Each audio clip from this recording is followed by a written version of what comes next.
You want to deactivate your Facebook account from the Facebook app and you don't know how to. You are in the right place because today in this video I'll show you exactly how.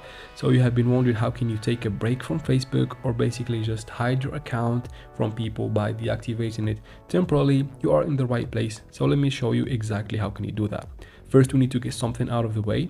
We need to go ahead and open your Facebook or App Store. It is the exact same method. Just go ahead and update your Facebook app. It is very important to have it updated.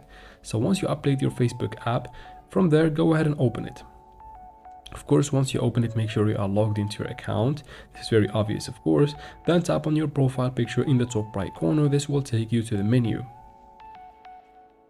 And then right there from this menu, all you need to do is to go to your settings, but not the app settings. You need to go to the settings right next to the search icon at the top right corner, right there.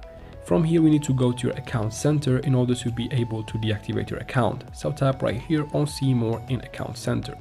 Once in account center, go ahead and open personal details right under account. So tap on it. It will take you to this screen right here. All you need to do is to tap on account ownership and control at the very bottom of this list right here. So once you tap there, it will take you to this next screen right here. Of course, we want to tap on deletion or deactivation or deactivation or deletion. From here, choose your Facebook account that you want to deactivate. All you need to do is to tap on it. So tap on the Facebook account you want to deactivate.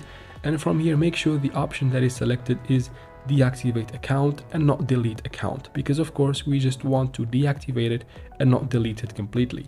Tap there and then tap on continue. From here it will tell you that every page you admin will be deactivated as well. Tap on continue if you're okay with that. This will take us to the last step. You need to type in your password correctly and tap on continue, and your account will be deactivated temporarily. And that is it for this video, guys. Please like and leave your concerns for me in the comments. I'll try to reply to every single one of them.